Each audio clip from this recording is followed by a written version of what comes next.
see. Ready?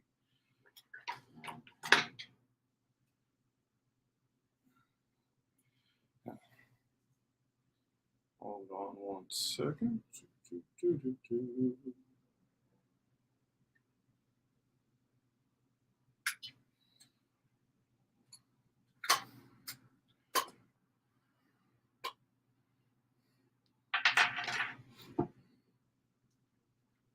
I figure I got a minute before anybody hops in here, so I'm going to just send out the reminder on the Twitchers that we are live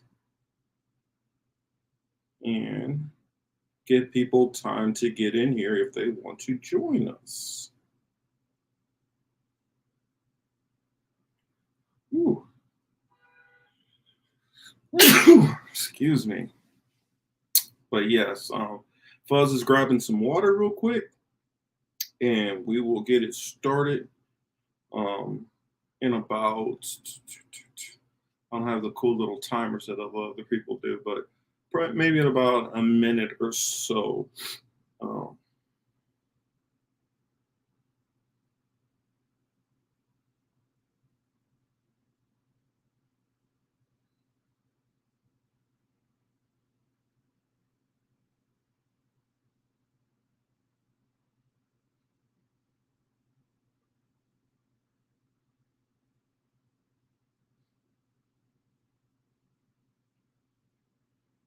And Fuzz, since you're back, say hello to anybody who's coming into the room right now. Peace, shalom or shalom to those coming in to join us. Shalom, everyone. Hope everyone's having a good night. Should be a fun lesson today. Thanks again for having me on for these weekly live streams. Which eventually I just need to go on ahead and change the show to add you into the title, and then I'll change the graphic probably after this show, since I can count on that you'll be there weekly with me, right, brother? Of course, sir. All right. And you recognize what I have in the background?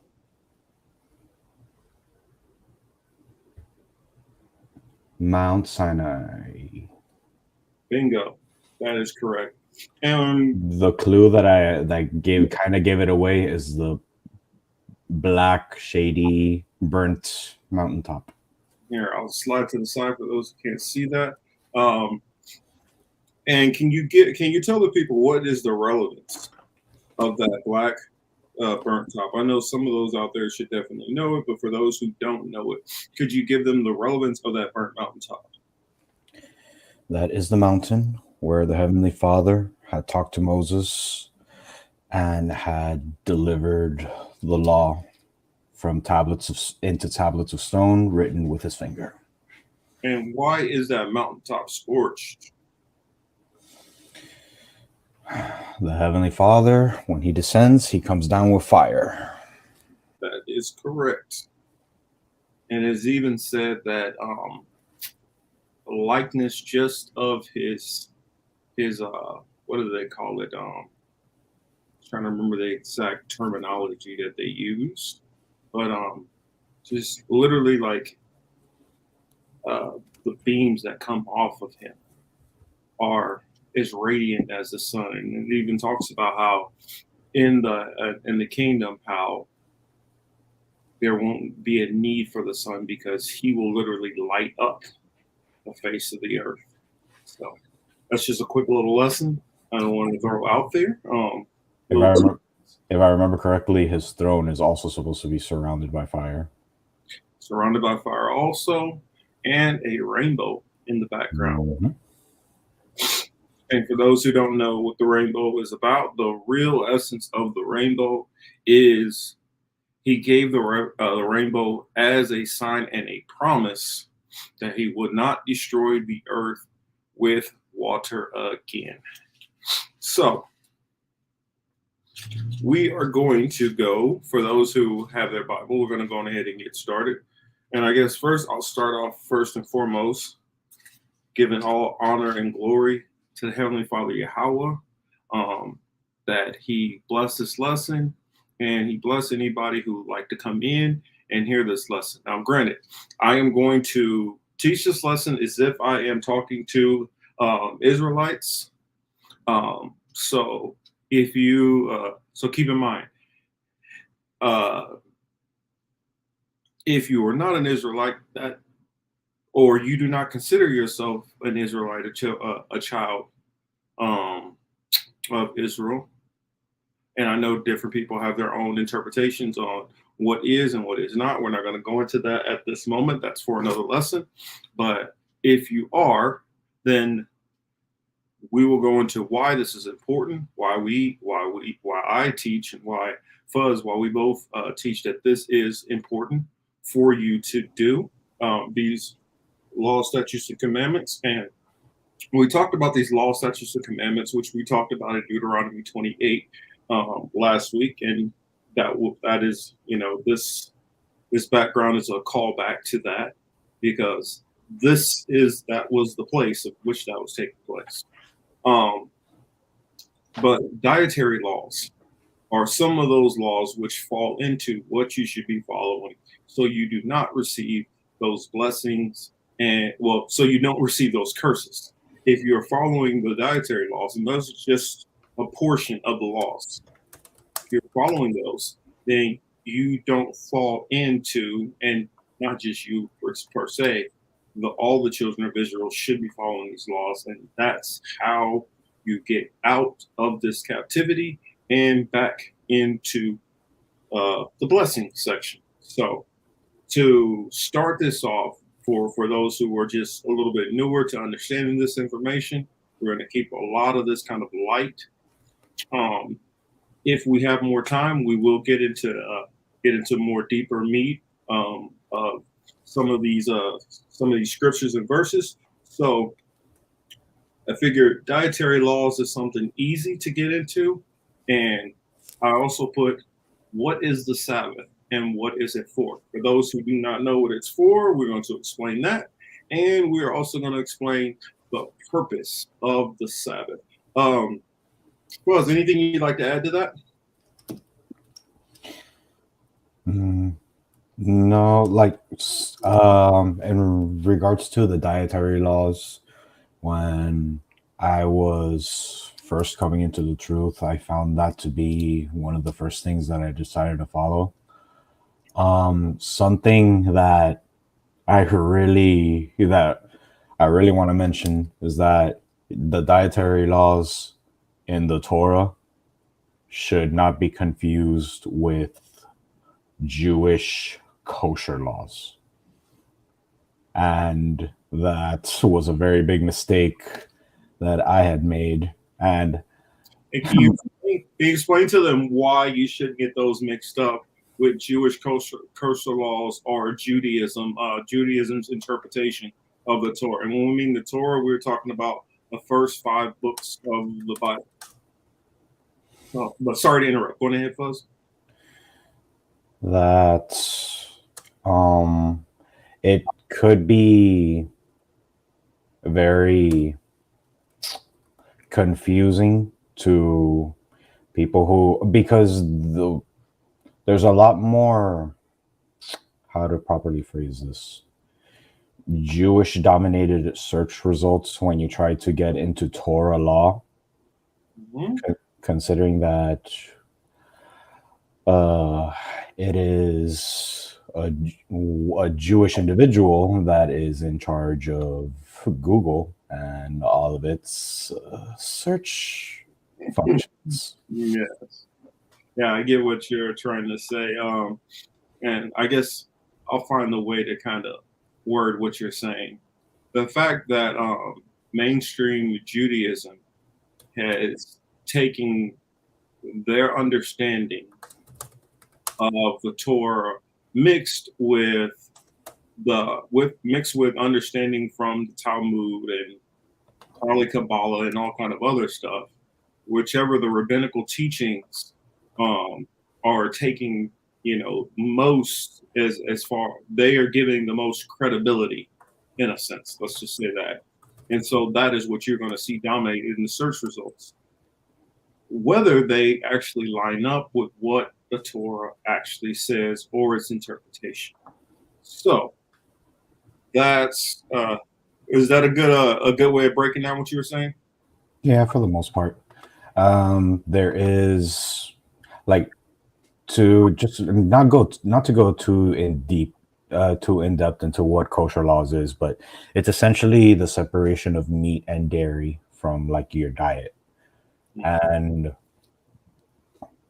one of the biggest contradictions that you have with that is in the Torah itself. Like, for example, here's Genesis 18 and 8. And this is referring to Abraham having a meal by that time. And he took butter and milk and the calf which he had dressed and set it before them. And he stood by them under the tree, and they did eat.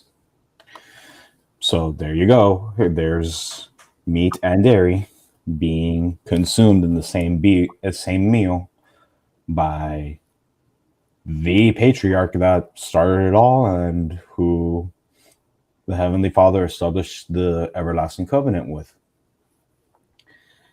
And Explain to the people the relevance of that, because they might not understand what Judaism says versus what the Torah says on that. Which we'll get more in depth on that, but I guess explain out a little bit. This is where I'm a little bit uncertain about, because from my understanding there is something called the Talmud that is called an oral Torah. Yes. And my assumption is that is what helped bring about something like the kosher laws into existence. You can correct me if I'm wrong, but what is said in Judaism is that the Talmud. This is from Judaism, so if you practice Judaism, then this will be more going into what your teachings might have went into. Our foundation starts and ends with the Bible, so we don't use the Talmud as a reference point as far as our understandings of law, statutes, and commandments. I might dig into it for historical referencing on certain things, but not as far as interpretations of the law. Whereas Judaism takes the Talmud, a lot of Orthodox Judaism takes the Talmud as early oral traditions before anything was written down into the Torah, and so they believe that this part was passed down from rabbinical scholar to rabbinical scholar, or through patriarch to patriarch to patriarch, down to through the Levites, and this is what was given the original text, which I don't want to go too far off into that tonight, but we'll go into it another time. But we start with the first place where you start seeing clearly the Bible talking about the laws, and that is in the Torah. And for this portion, for dietary laws, the first place where you see this is in the book of Leviticus, and that would be Leviticus chapter 11. And so if you have a Bible, it doesn't matter which translation, you can use whichever translation you like. I see we have a friend in there. How we doing, Quinn? Propaganda Live. One of our good friends. And if you guys, like some just very good information, as far as secular information, a good time, go over and check out my friend Propaganda. But if you'd like to hear some of the teachings and stuff like that, which I'm actually going into. This is where you're in the right spot. And so sometimes content creators would also wonder why I don't film, or why I'm not available sometimes to go on their different shows, and we'll go into that as far as the Sabbath breakdown. But now you guys get to understand what I'm doing, what I'm not doing, the secular side of the content creating. But let's go on ahead. Oh, well, there's two places which you will find these Levitical law. These dietary laws. First part you will find it in Leviticus, and then you will find it the second part in Deuteronomy. Deuteronomy, when it gets to Deuteronomy 28, that's explaining all the blessings and curses. But before you got to those blessings and curses, in Deuteronomy, which Deuteronomy just means second law when you translate it into layman's terms, it is going through all the things of that contract, basically, which you were agreeing to first from the time of Exodus. So the time of Exodus, once the first leaving out from Egypt, that's when you first started getting some of the commandments. And then you start getting a little bit more into Leviticus and Numbers, and then Deuteronomy is reiterated. And so let's go on ahead, Fuzz, and let's start with, should I put it on the screen first? Are you already there? I'm already there. Oh, you are my man. Oh, man. So I'm going to pull this up, and even if you guys don't have a Bible, pretty sure you guys all have a computer, desktop, laptop, phone, something. You guys could always pull this up. Or at the very least, write down the scripture, chapter, verses to reference later. Definitely. You can definitely write it down too. We prefer that you guys follow along. So it is not just us trying to tell you what it is. It's you guys being able to follow along to what we see and what we interpret and why we do what we do. So before we get into, I know a lot of Christianity says, oh, well, we're not under this and we don't have to do this and we don't have to. Let's establish what some of this stuff says. And then we'll go into dealing with what Christianity has to say about it. So that's right. I remember last time it wasn't super big. So let me go on ahead and put that across the screen. Like that. And let's go ahead and start with one. This is the book of Leviticus, chapter 11, and verse 1. And the Lord spake unto Moses and to Aaron, saying unto them, Speak unto the children of Israel, saying, These are the beasts which ye shall eat among all the beasts that are on the earth.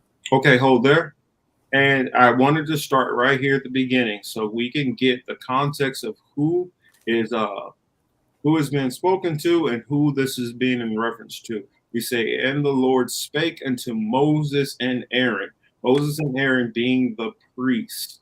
And it says, in which they would be from the tribe of Levi, which Leviticus, this book is basically their book. To speak unto the children of Israel. So if you do consider yourself a child of Israel, you need to be, this is being addressed to you. If you consider yourself not of Israel and just of a normal Gentile nation, then you don't actually even have to, apply yourself to these things. So it says, these are the beasts which ye shall eat among all the beasts that are on the earth. Go ahead and continue. Whatsoever parteth the hoof, and is cloven-footed, and cheweth the cud, among the beasts that shall ye eat.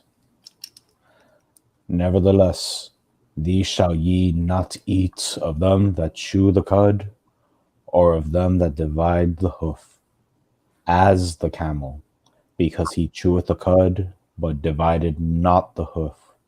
He is unclean unto you. All right. So it's telling you right there, some of these animals, just because they might have, what was I trying to think?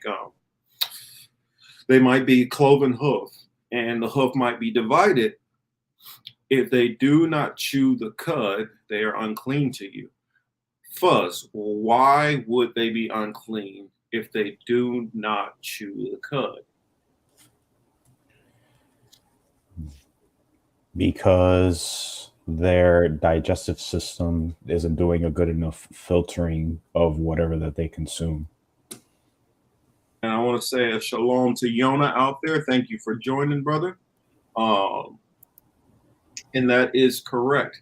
Animals which do not chew the cud all the way, it does not properly digest, making it unhealthy. And so when we start going into these animals, it's going to start making even more sense, because you're going to be able to see that even in today's day, that these animals, how they affect you, even to this day. Now people say, oh, well, I can eat, say, a camel and it doesn't kill me.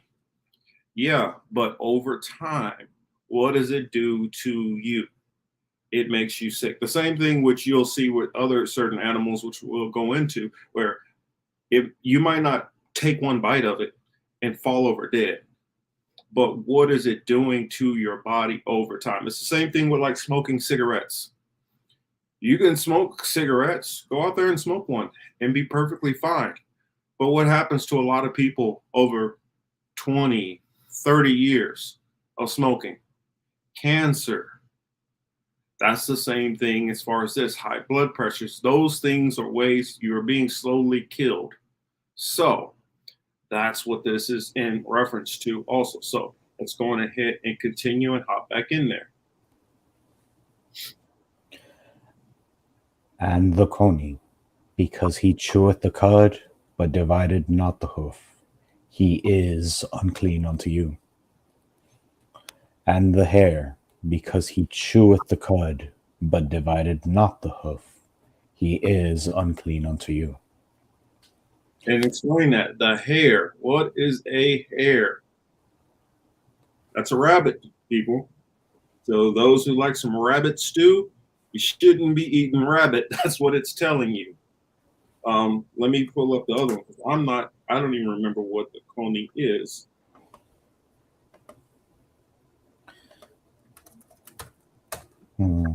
Same, actually. It is a type of guinea pig. Yeah, it's basically like a guinea pig. It looks like, similarly in that family. So it's saying you shouldn't eat guinea pigs, basically. That makes sense, right? Those are animals that a lot of people don't eat. I know if you live in kind of rural settings, you might eat about anything, but this is saying the children of Israel, you shouldn't be eating these things. Let's go on to the next one, because this is a big one for a lot of people, especially right here on 11 and 7.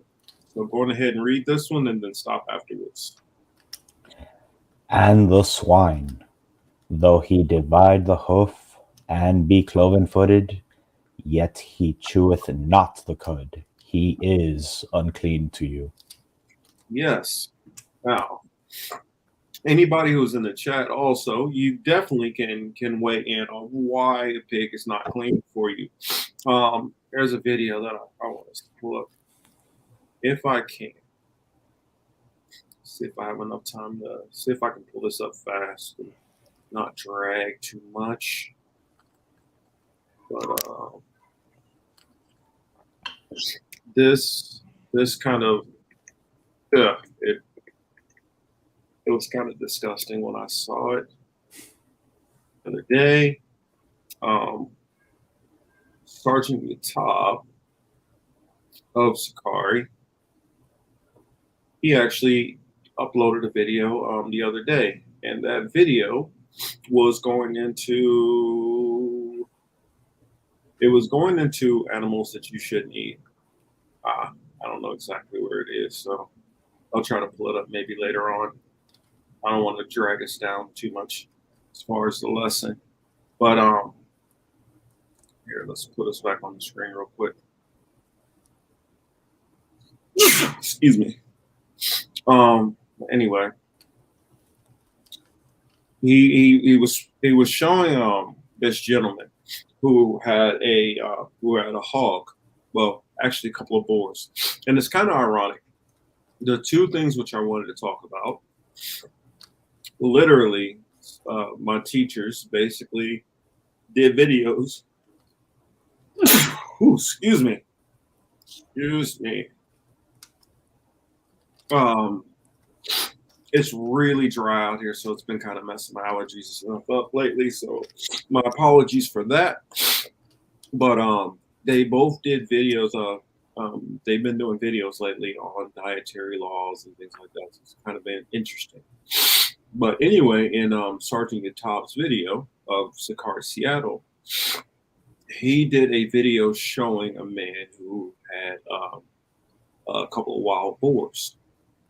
Now, this gentleman who owns the boars, he normally feeds them all these different vegetables, sweet potatoes, and things like that. Even though that's been their primary diet, bananas, a couple of other things. When he brings out a rotten fish that has worms and stuff all going through it, they dart away from that.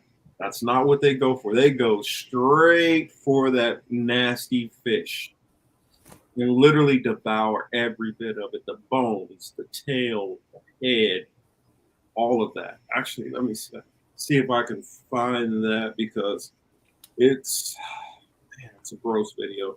But because this gentleman, he literally goes through and he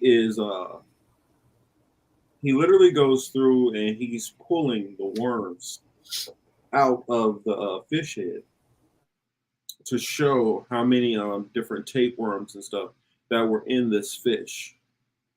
Now, I'm not saying that every fish out there is like this fish, or that has all of these, different worms and stuff going through it. This gentleman is in Hawaii, so I can't say what is in. I can't say what is actually in all the fish or the fish you're eating or not. But that's what he was. Let's see. Trying to find it. If I can find it, give me 1 second. I don't realize how much stuff I actually go through on here. Oh, well, I guess I don't see it. I'm not sure how long ago it was that I was watching this. But anyway, I guess you guys can get the point that, yeah, I don't see it. I don't even remember how long ago I was watching it. But anyway, the fish prefer. I mean, the boars prefer that nasty, completely infested with tapeworms fish that was rotten and smelled horrible. And the reason why is those tapeworms get into their system, and they kind of he was kind of alluding to the fact of those tapeworms take over your body and start to desire certain things and crave certain things. You guys ever heard that phrase, you are what you eat? Well, when you start to eat these things, whatever they eat, it's put into you. So if you're eating a pig with all of these different worms and different things like that into it, maybe they might have, cut a portion out that had the worms and you're still getting the pork. It might have little eggs and stuff that are within it. And some of these other animals the same way. They might have some of these different things which are bad for you and which stay in your body and eventually start to break down. You might wonder why you have all these different issues. And a lot of these issues that we have, even if it's not just the tapeworms, it goes into what we put in our bodies. It goes into think about a lot of the fast foods and the trans fats and all this other crap that we put in our bodies and the gluten and everything. All of that, which even a lot of people in the secular world have tried to be a little bit more healthier on. This is part of why, these laws go in. When he says that he's going to give you all these illnesses, which it talks about in Deuteronomy 28, that's the way that it's being manifested. It's how my interpretation and how I prefer to teach is that everything that the Most High does, he's practical. So when he says, yes, you're going to get the plagues and the this and the that, it's because you are doing X, you're getting X consequence. When it starts talking about the disease that you can't get rid of, well, when you're out there having premarital sex, or actually that stretch that term, because in our understanding, sex is marriage. So when you're out there just hopping around with everybody and doing fornication, that's the preferred term. When you're doing that, now because you were going against his laws, he's going to punish you by giving you STDs and things like that. So, sorry I went off on a little bit of a tangent, but that's what it means by when you eat these things and you ingest these things which are not good for you. That's how you are given the sicknesses and illnesses and deaths and plagues and all that of Egypt, as it says in there. So sorry, I'm going ahead and continue, Fuzz. Pop it up on the screen. Verse 8, of their flesh shall ye not eat, and their carcass shall ye not touch. They are unclean to you. These shall ye eat of all that are in the waters. And let me pause 1 second. Also, think about it. What do mice and rodents, what do they typically eat, Fuzz? Trash. Trash. Exactly. What do pigs eat? Scraps or leftovers. More trash. They'll eat a dead carcass. They'll eat anything. They'll eat a dead human. The only thing a pig won't eat is another pig. It's about the only thing they won't eat. So these animals, and there's a reason why, if you take into the understanding of how everything has a cycle, everything has a purpose. If there's trash and there's things of waste, then these animals are meant to cleanse the earth. So the pig is there to eat up these dead carcasses and stuff like that. And this is going to be a recurring theme, which you start realizing more and more things which are in the dietary laws that you are not supposed to eat. So let's continue. Because this goes into one portion of these certain animals which walk the earth. Now it's going to go into, what was it? Fowls of the air, I think. No, seafood. Okay, yes, right. Seafood next. So yeah, before we get into that, like in summary, try to think twice before wanting to add bacon to your burgers. And especially for like me growing up in a Cuban household, letting go of ham and pork, especially with a grandma that makes it as great as she does. Initially, it was heartbreaking, but you'll get over it over time. Also, pepperoni on pizza. Yes, we don't think about that. Pepperoni, sausage. Majority of sausages are. I mean, here's another one. Hot dogs. Mm-hmm. Most hot dogs are made with pork, or made beef and pork. So it's not saying you can't find healthy ways around this. For instance, I actually have turkey pepperonis. That's delicious. Which they taste great. I mean, some people use plant-based. Plant-based not really that good, but turkey based. There are beef hot dogs that are supposed to. For instance, was it It's kind of funny. Hebrew National.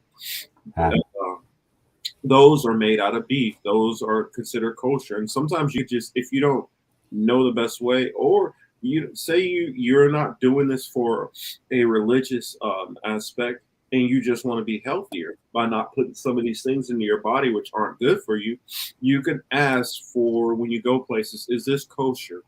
And that would mean, okay, does this have, pork? Does this have this? Does it have that? And a lot of times, delis are definitely going to know what that means to be able to help you with that process.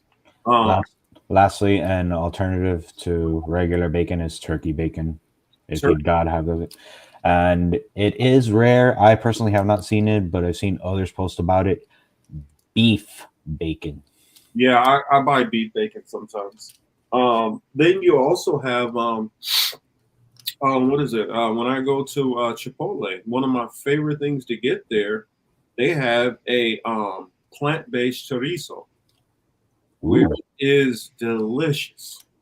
I'm telling you, it really tastes like the exact real thing. So those are ways and kind of what they call them, life hacks around some of these things, and especially it might be easier for those out there who still have some of these just cravings. Some of the things, not everything, as we get through, you're going to have an easy transition. As I had some difficulty with this next section when we start talking about things in the waters. So let's carry on. these shall ye eat of all that are in the waters.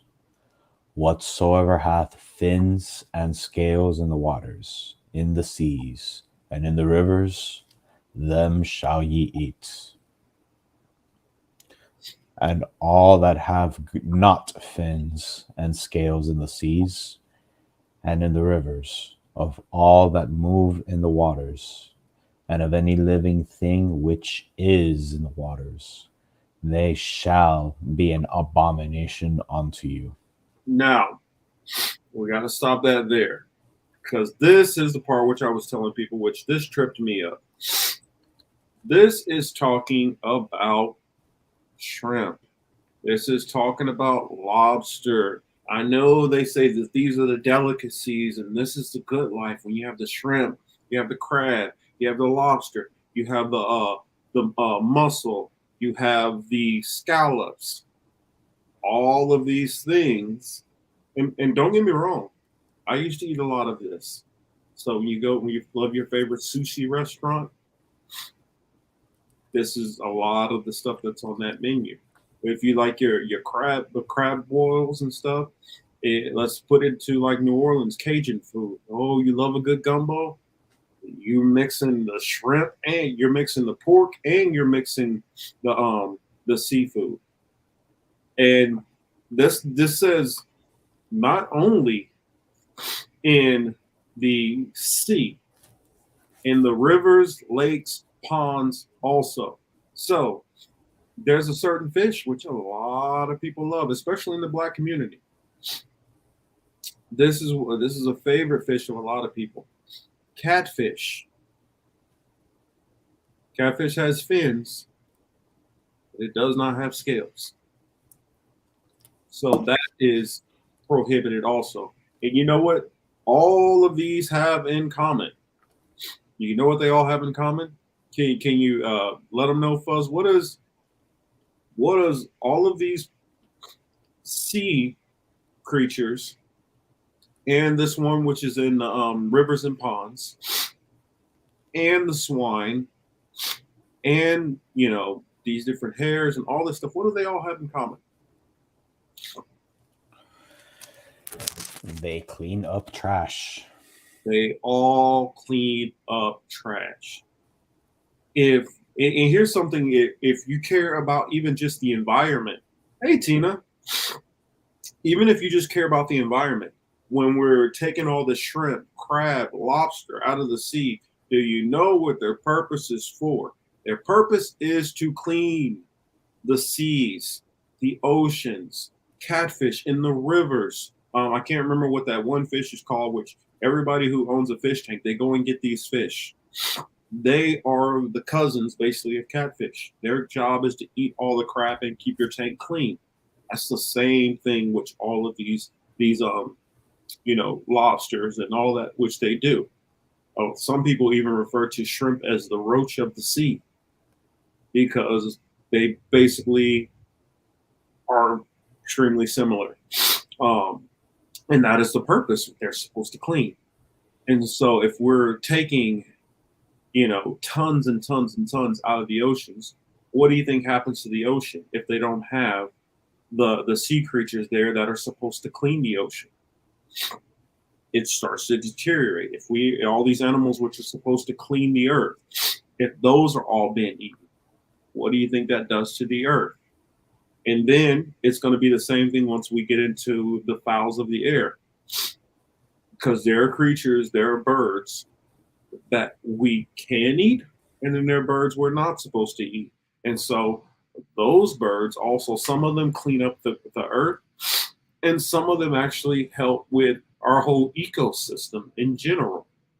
So, Fuzz, let's go on ahead into this. That's right. Let's continue on with. Oh yeah, I think that was all that it talks about in the water, and then we are on to 13. What was it, 12 or 13? We're at Actually, we were on 11.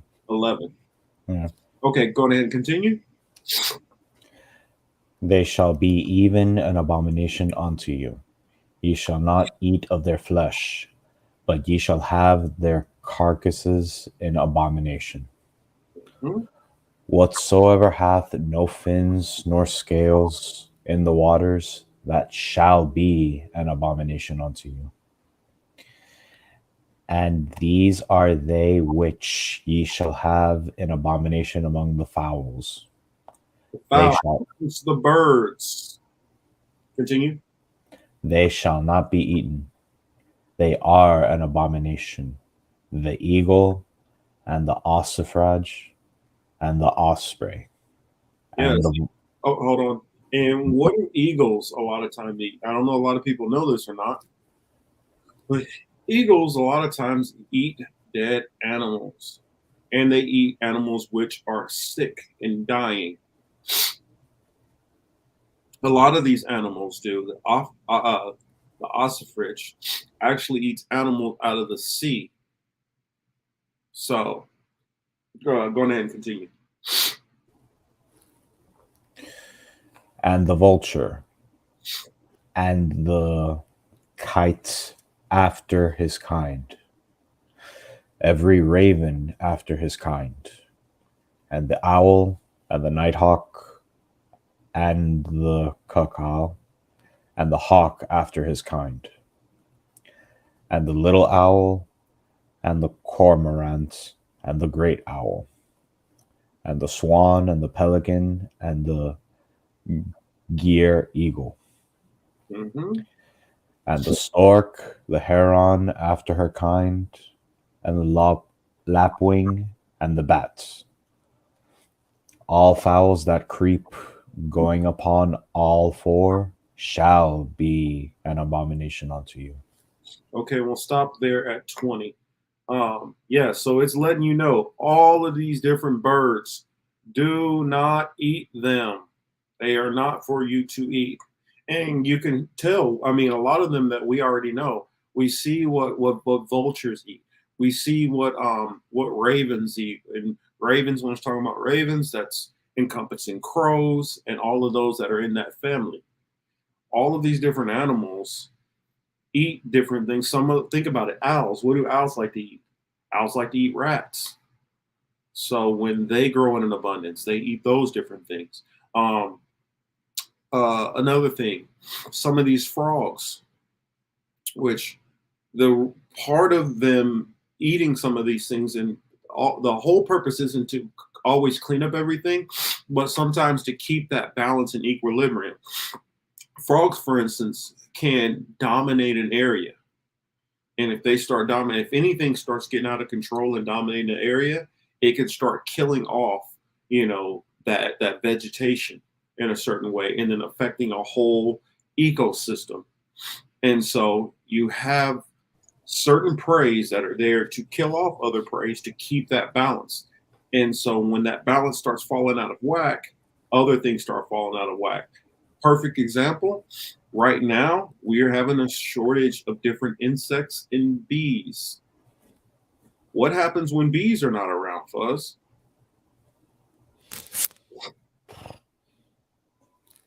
Mm, Because I, most people don't think about these things. I actually forgot the ultimate consequences of what happened when Ultimate bees. consequence of the bees not being around, and bees pollinate. As they go from flower to flower, they take those seeds and spread those to other seeds and help with cross pollination. And so, if you don't have this, it can start affecting our actual food sources. Now, that's one of the quickest ones to be able to explain, but it's the same thing if you have a lot of these different gnats and insects which are not around. We don't have these different flies and gnats and insects. The animals which eat them are not around. It leads to another animal up that chain, up that food chain, which dies off, and it throws off that whole equilibrium of keeping the planet clean, leading to all of these things which we talk about. People are talking about save the seas and save the manatees and all these different things like that. When their environment is threatened, it leads to extinction of those animals, and another hole in the whole chain of keeping everything in order. That's the reason why the planet starts to go into different effects of climate change because of just not following these simple laws which were put out in the Bible. And even if people don't believe the Bible, you can see the results of these things just through a scientific lens. That's the reason why I tell people the Bible is far more practical than they actually understand. It is extremely science based. So go ahead and where did we leave off, sir? Oh, let me put that back up on the screen. And if there's any questions, please, please, please stop us and ask us anything that you got to guys like to add into the dialogue. Definitely ask also. So we were in verse 21. 21. Oh, I thought we were. Go ahead. Yet these may ye eat of every flying, creeping thing that goes upon all four, which have legs above their feet, to leap withal upon the earth. Even these of them ye may eat. And so I guess stop it real quick. You were at what, 21? You said correct.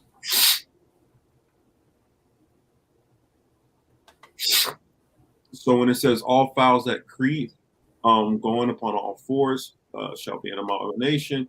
Yet these may ye eat of every flying, creeping thing that goes upon all fours, within have legs above their feet to leap withal upon the earth. That is talking about chicken. You can eat chicken. You can eat turkey. Those are different birds that are perfectly fine for you to be able to eat. Continue. Even these of them ye may eat. The locust after his kind, and the bald locust after his kind, and the beetle after his kind, and the grasshopper after his kind. So that's saying that even certain insects you can eat. They're perfectly fine, certain insects. But certain insects you are not supposed to be eating. Continue. But all other flying, creeping things which have 4 feet shall be an abomination unto you. And for these ye shall be unclean. Whosoever toucheth the carcass of them shall be unclean until the even. Which that's something which always caught my attention when I read it. That makes me think, what other animals that were here, like going back 1,000, 2,000 years ago, which these crazy cavemen were eating, which they weren't supposed to eat, And that leads to some of the mythology that we have now, because they could have been actual real creatures back then, but these people completely extincted them from eating every damn thing. That's something that I think about occasionally. Sorry, just a little side note, but we can continue. And whosoever beareth aught of the carcass of them shall wash his clothes and be unclean until the even. The carcasses of every beast which divideth the hoof and is not cloven-footed, nor cheweth the cud, are unclean unto you. Every one that toucheth them shall be unclean. And whatsoever goeth upon his paws, among all manner of beasts that go on all four, these are unclean unto you. Whoso toucheth their carcass shall be unclean until the even. And he that beareth the carcass of them shall wash his clothes, and be unclean until the even. They are unclean unto you. These also shall be unclean unto you among the creeping things that creep upon the earth, the weasel and the mouse and the tortoise after his kind, and the ferret and the chameleon and the lizard and the snail and the mole. These are... I was going to throw that in because, see, a lot of these things, a lot of us just don't eat in general, and it's because, you know, the Bible has taught people not to eat these things. Believe it or not, the Bible has, even on secular people, had an impact. But some of these things, some people still eat. The snail. Have you ever heard of escargot? That's what we're talking about. But go ahead and continue. Okay.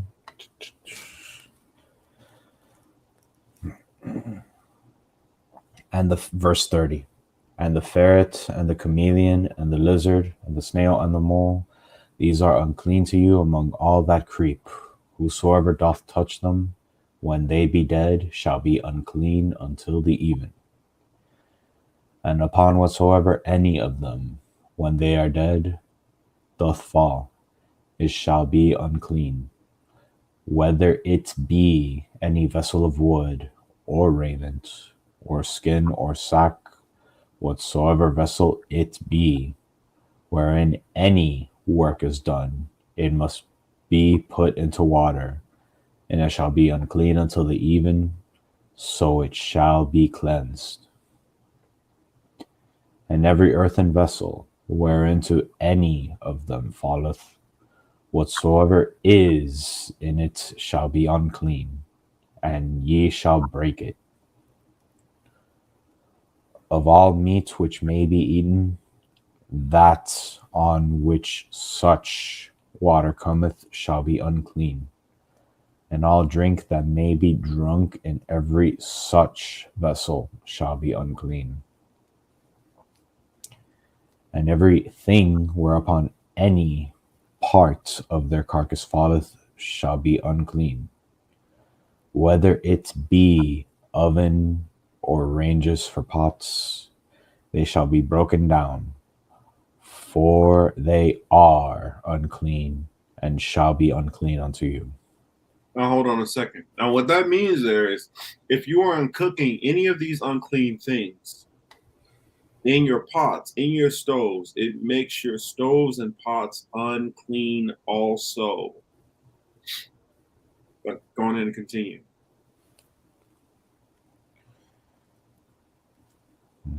I think we were in 36. Yes, 36. Nevertheless, a fountain or pit, wherein there is plenty of water, shall be clean, but that which toucheth their carcass shall be unclean. And if any part of their carcass fall upon any sowing seed which is to be sown, it shall be clean. But if any water be put upon the seed, and any part of their carcass fall thereon, it shall be unclean unto you. And if any beast of which ye may eat die, He that toucheth the carcass thereof shall be unclean until the even. And he that eateth of the carcass of it shall wash his clothes, and be unclean until the even. He also that beareth the carcass of it shall wash his clothes, and be unclean until the even. And every creeping thing that creepeth upon the earth shall be an abomination. It shall not be eaten. Whatsoever goeth upon the belly, and whatsoever goeth upon all four, or whatsoever hath more feet among all creeping things that creep upon the earth, them ye shall not eat, for they are an abomination. Ye shall not make yourselves abominable with any creeping thing that creepeth, neither shall ye make yourselves unclean with them, that ye should be defiled thereby. For I am the Lord your God.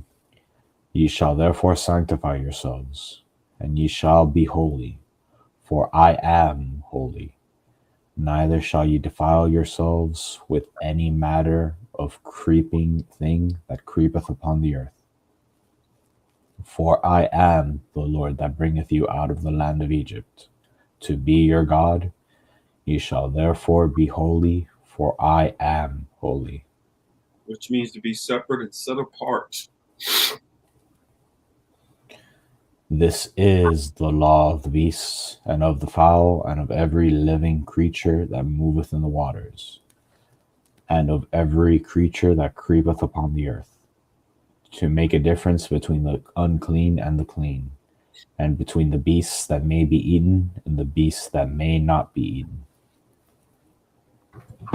Oh, thank you, sir. Yes, I know that could have been a little bit long and wonky, but I feel like did a decent job getting all the way through that chapter, giving some explanation towards the end.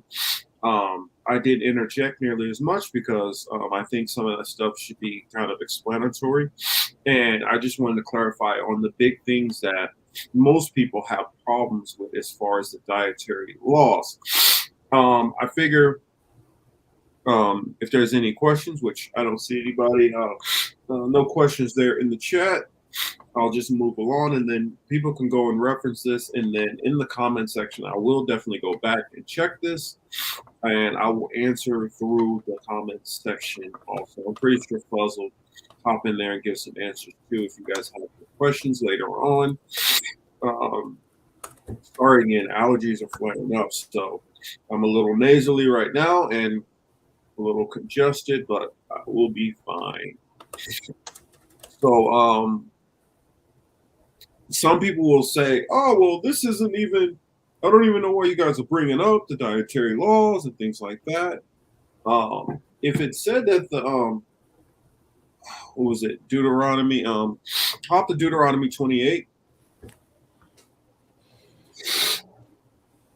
Like I said, this one might go a little bit longer than I planned, so I might end up separating this, isolating just that part. 28 and I'm trying to remember, was it 46? I think. Yes. Yeah, Deuteronomy 28 and 46.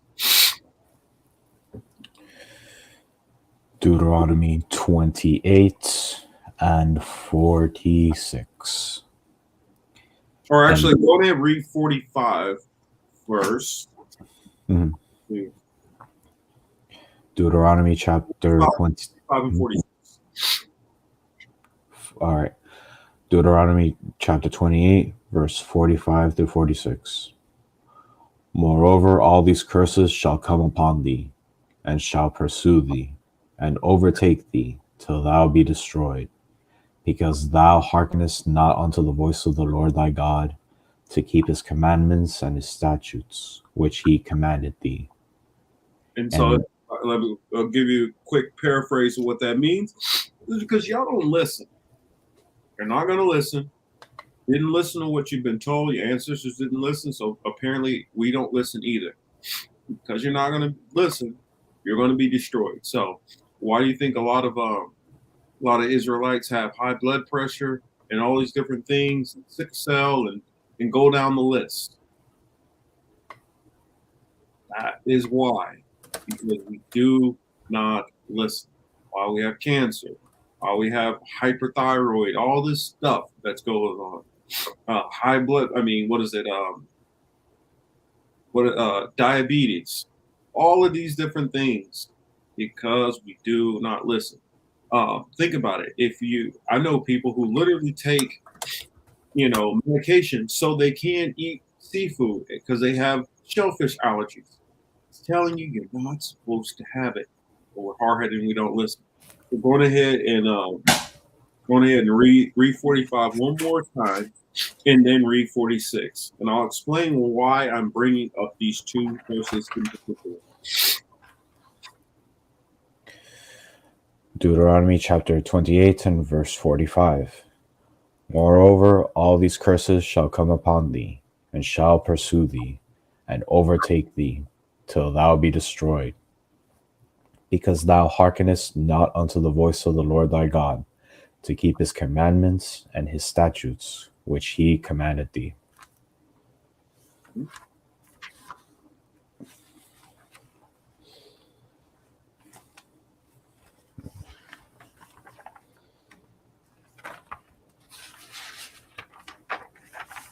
Or 46. Oh, I'm 46, sorry. Yeah, 46. And they shall be upon thee for a sign, and for a wonder, and upon thy seed forever. So, because people will say, well, I mean, I don't know why you guys worry about that. That's the Old Testament.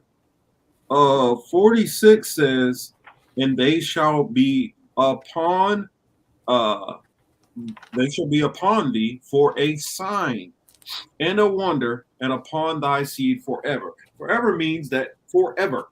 That's what that means. It doesn't mean, oh, well, that's in the Old Testament. That doesn't count anymore. What part of forever don't you understand? Next one, is it Matthew? So I'm gonna give reasons why we're going into this. That's one example. Let's go into another reason, because I know a lot of Christians are going to all these different scriptures to try to prove how well, I can do this, and you know what, I'll just bring up some of those scriptures, which they like to go into. Matthew, right? You know which one I want? Matthew 5:17. 5 and 17. This is the book of Matthew, chapter 5 and verse 17. Thus says Yahushua, or Christ, think not that I am come to destroy the law or the prophets.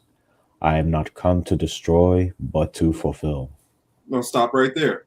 Most Christians, they love this verse. They're like, see, he came to fulfill. He came to fulfill. Okay. And they stop right there saying, see, okay, he came to fulfill. But they don't keep reading and they don't slowly think about what is being said there. What did he come to fulfill? Go on and continue. Verse 18. For verily I say unto you, till heaven and earth pass, one jot or one tittle shall in no wise pass from the law till all be fulfilled. And let's read that again, because Christians miss this part. It's because they get stuck on that first part and they want to find an excuse to get out of what they're supposed to be doing. Go on ahead and read that again. For verily I say unto you, till heaven and earth pass. Which, as you guys can see, there's still Earth, right? We're still walking around on the planet Earth, right? So it hasn't passed away at all in any kind of way. And you guys can still see the sky, right? Which that's another firm when it talks about heaven. There's different There's like three different versions, three different definitions for heaven. When it's talking about heaven and the earth, that's talking about the ground and the sky. We still can see the sky, right? Correct. So I'm going ahead and continue. For verily I say unto you, till heaven and earth pass, one jot or one tittle shall in no wise pass from the law, till all be fulfilled. Till all be fulfilled. And what they will go to is they'll say, well, he fulfilled everything. He fulfilled everything, right? He fulfilled everything already. I was wondering, Fuzz, is let's see, Isaiah 66 and 17. Mm-hmm. Old Testament, correct? That's right. Major prophet. Major prophet Isaiah. Now this is Old Testament. Now tell me, when Christ or Yahushua came, did he fulfill this in the first time he was here? Isaiah 66 and 17. This is the book of Isaiah, chapter 66 and verse 17. They that sanctify themselves and purify themselves in the gardens behind one tree in the midst, eating swine's flesh and the abomination, and the mouse shall be consumed together, saith the Lord. Verse 18. For I know their works and their thoughts. It shall come, and I will gather all nations and tongues, and they shall come and see my glory. And I will set a sign upon them, and I will send those that escape of them unto the nations, to Tarshish, Hul, and Lud, that draw the bow, to Tubal and Javan, to the isles afar off, that have not heard my fame, neither have seen my glory, and they shall declare my glory among the Gentiles. Now, the reason why I brought that verse is that is an end time connotation. He is saying that when he comes back to draw all the nations, bring his people from all. Hold on a second.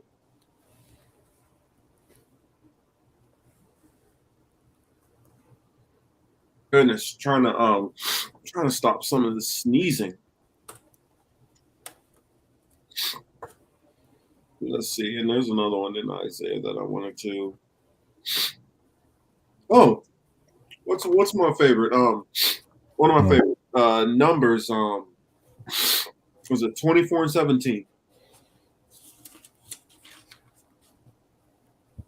This is Old Testament. This is in the Torah. Because sometimes people will say, "Well, I'm Torah only." Okay, you're Torah only. Okay, tell me, had this been fulfilled? This is Book of Numbers, chapter 24 and verse 17. Make sure it's still right there. I shall see him, but not now. I shall behold him, but not nigh.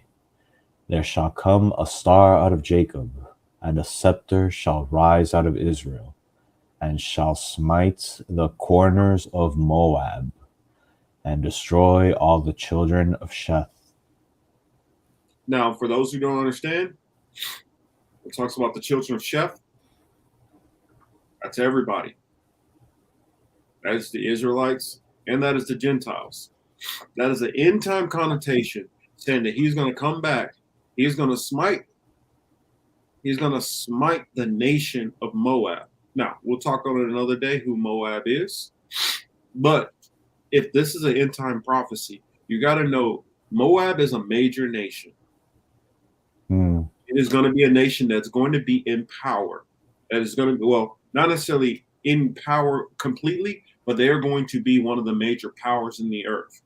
So there's only a handful of major powers in the earth. You know, only a couple of when I say major powers, I'm talking about superpowers. So I'll let you figure out which superpower you think Moab might be. We'll go into it. Soon enough. But what was you gonna say, Fuzz? I wanted to read verse 18, but Go ahead. Go ahead. okay. This is another major superpower. And Edom shall be a possession. Seir also shall be a possession for his enemies, and Israel shall do valiantly. Now, this is telling you that this is going to be a time when many people around the world are going to be destroyed, decimated, wiped off the face of the earth. Now, the only time it talks about something like that happening is, well, it talks about in other places, but for most Christians, they don't connect the Old Testament with the New Testament. So for Christians, just speaking of them, when it talks about this major destruction that's supposed to happen, they think the book of Revelations, which they're not wrong. But it also foretells that destruction in Daniel in the Old Testament. It also foretells this in Isaiah, in Jeremiah, in Ezekiel, in so many different books of the Bible, foretelling what is going to happen in the future. So, if these things that happen supposedly, if these things are supposedly in the Old Testament, you don't have to worry about the Old Testament because that's all past. What it's telling you is that Yahushua or Christ did not fulfill all these things. So let's go back to Matthew 5 and 17 again.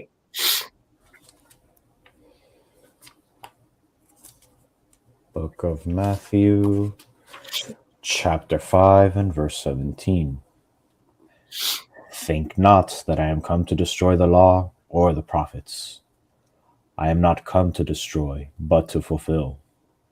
For verily I say unto you, till heaven and earth pass, one jot or one tittle shall in no wise pass from the law, till all be fulfilled. Is fulfilled. Till all is fulfilled. So Christians who will go into, they'll pull, what's a good one? Oh, Christians love this one. Mark 7 and 19. They love this one. And keep in mind, Mark happens before Matthew, right? This is the book of Mark, chapter 7, and verse. What was it again? 19. Verse 19. Because it entereth not into his heart, but into the belly, and goeth out into the drought, purging all meats. And he said, that which cometh out of the man, that defileth the man. For from within, out of the heart of men, proceed evil thoughts, adulteries, fornications, murders, thefts, covetousness, wickedness, deceits, lasciviousness, an evil eye, blasphemy, pride, foolishness.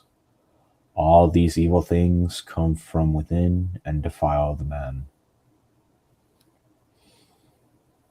Mm-hmm. Well, I'm kind of glad you read it all the way out, because if you just read that first little part, which a lot of them like to do, it references basically like, oh, well, what you put in your mouth isn't what defiles you. It's all these other things. No, that's a misunderstanding of what is being said there. Those things do, believe it or not, enter into your heart. When you eat these bad things, do they not affect your heart? Do they not affect your body? Yes, they do. Okay, and then some people will say, well, I'm trying to compare. I have to Google this to try to remember which verse this is. What is it? Acts. Just heard Deacon talking about it earlier today. Acts 10, I think. I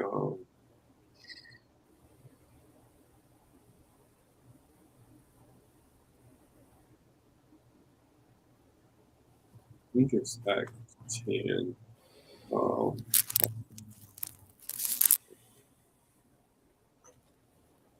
me see. Yeah, go to let me just skip there and try to see if I can find it. Give me 1 second. Yeah. I think that's it.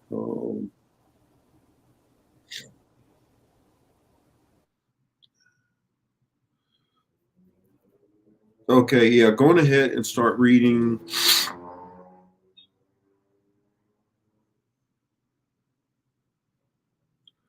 Need to find the part.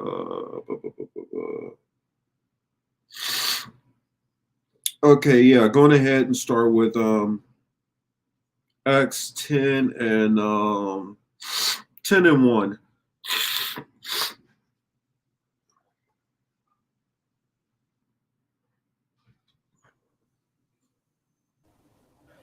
This is the book of Acts, chapter 10 and verse 1. Yes.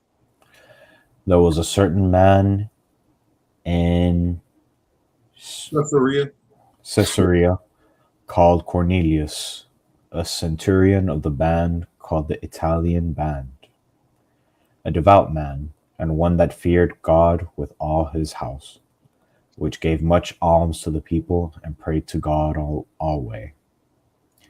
He saw in a vision, evidently about the 9th hour of the day, an angel of God coming into him, and saying unto him, Cornelius. And when he looked on him, he was afraid, and said, What is it, Lord? And he said unto him, Thy prayers and thine alms are come up for a memorial before God. And now send men to Joppa, and call for one Simon, whose surname is Peter. He lodged with one Simon a tanner, whose house is by the seaside. He shall tell thee what thou oughtest to do. And when the angel which spake unto Cornelius was departed, he called 2 of his household servants, and a devout soldier of them that waited on him continually. And when he had declared all these things unto them, he sent them to Joppa. Verse 9. On the morrow, as they went on in their journey, and drew nigh unto the city, Peter went up upon the housetop to pray about the 6th hour. And he became very hungry, and would have eaten. But while they made ready, he fell into a trance. This is sorry. I know I had you read all the other part, but yeah, this is the part where we need to pay attention. But it established the context of who we're talking about: Simon of Caesarea, Simon Peter, and this is going into a dream which he has, which I'm trying to think of what a vision, and this vision which he's given, it's given him a parable, which he doesn't understand at first, but it is it's telling him and explaining something to him. So I wanted to give that context first, so you guys can know what's going on, what we're talking about, and then going ahead and continue, because Christians will go to this Acts Acts 10 and 10. They normally skip right about this part. So go ahead and continue.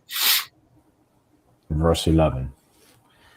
And saw heaven open, and a certain vessel descending unto him, as it had been a great sheet. Hold on 1 second. I wanted to stop that because you're right there. They're basically alluding to him seeing a vessel coming out of the sky. Now, we'll come back to that another time. But I'll remember bringing Acts 10 and 10 back up. So go ahead. And saw heaven opened, and a certain vessel descending unto him, as it had been a great sheet knit at the 4 corners, and let down to the earth, wherein were all manner of 4-footed beasts on the earth, and wild beasts, and creeping things, and fowls of the air. And there came a voice to him, Rise, Peter, kill and eat. But Peter said, Not so, Lord, for I have never eaten anything that is common or unclean. And the voice And stop it. I want you to stop it right there because this is what Christians go to this part right here. Pay attention closely to this part. So go ahead and continue. He's never eaten anything common or unclean, telling you that even to this point in Acts, he is still sticking to dietary law. Now, I want you guys to understand that even though the screen went dark, is it still dark or can you see ICU? Hopefully you should see. Yeah, I guess let me know if you can't see or hear us at all. But I guess, yeah, go on ahead and continue for now. And the voice spake unto him again the second time, What God hath cleansed, that call not thou common. This was done thrice, and the vessel was received up again into heaven. Now while Peter doubted in himself what this vision which he had seen should mean, behold, the men which were sent from Cornelius had made inquiry for Simon's house, and stood before the gate, and called, and asked whether Simon, which was surnamed Peter, were lodged there. While Peter thought on the vision, the Spirit said unto him, Behold, 3 men seek thee. Arise therefore, and get thee down, and go with them, doubting nothing, for I have sent them. Then Peter went down to the men which were sent unto him from Cornelius, and said, Behold, I am he whom ye seek. What is the cause wherefore ye are come? And they said, Cornelius the centurion, a just man, and one that feareth God, and of good report among all the nation of the Jews, was warned from God by an holy angel to send for thee into his house, and to hear words of thee. Mm-hmm. Then called he them in, and lodged them. And on the morrow Peter went away with them, and certain brethren from Joppa accompanied him. And the morrow after they entered into Caesarea, and Cornelius waited for them, and had called together his kinsmen and near friends. And as Peter was coming in, Cornelius met him, and fell down at his feet, and worshipped him. But Peter took him up, saying, Stand up, I myself also am a man. And as he talked with him, he went in, and found many that were come together. And he said unto them, You know how that it is an unlawful thing for a man that is a Jew to keep company, or come unto one of another nation. That's what I'll stop it right there. This is what this vision was given to him about. Christians think that this is talking about food. This is not talking about food. This is talking about interactions with other nations. That man is not unclean. That another nation is not unclean. That's what it's talking about. The differences between the different groups of people. So I guess we can leave it there. We can go a little bit on an ICU. Maybe check the screensaver. Maybe a screensaver came on or something, because I can still see it on my end. So hopefully that's what it is, and that fixes that problem. So let's go on ahead and move on to the Sabbath. Any questions on that? We can always go back into it. And if you guys don't catch us here live and you're watching this in the rebroadcast, leave the questions in the comment section. I definitely go back to my videos often and check the comments, so I will go back and answer those questions. Let's see. I want you to go to Exodus 16. Sure, you can start with Exodus 16.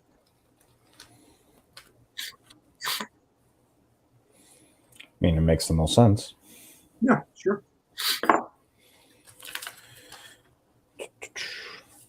And then after that, I'm gonna have you go into Mark also. That way we can establish the Sabbath in the Old Testament. Well, I'm gonna have you go there. I'm gonna have you go back, and then I'm gonna have you go forward again. So going ahead and start there. Okay. Let's see. From verse 1. Mm-hmm. Book of Exodus, chapter 16, and verse 1. And they took their journey from Elim, and all the congregation of the children of Israel came unto the wilderness of Sin, which is between Elim and Sinai, on the 15th day of the second month after their departing out of the land of Egypt.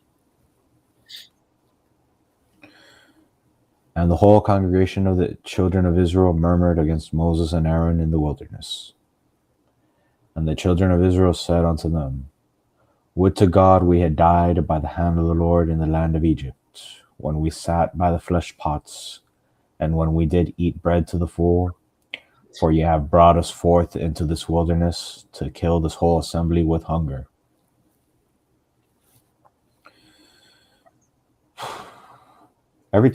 Just a bit of commentary. Every time I read that, it amazes me. Like, after all the madness and the miracles that was done in front of them, All it that only were delivered from, was. they're still. It took 1 month. It took 1 month for them to say, "Man, what is this?" Mm-hmm.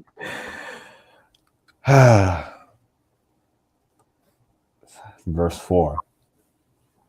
Then said the Lord unto Moses, Behold, I will rain bread from heaven for you, and the people shall go out and gather a certain rate every day, that I may prove them, whether they will walk in my law or no. So see, remember when we did Deuteronomy 28? Even all the way back here, he's testing them to see, are you guys going to follow my laws? And they're still grumbling. So it doesn't surprise me, especially with Christians that in modern day, that they think this is done away with. They don't have to follow this because it's showing you literally after the Israelites were brought out of Egypt and they're being given the rules right there on the spot. They're still trying to get out of doing what they're supposed to be doing. But go ahead and continue.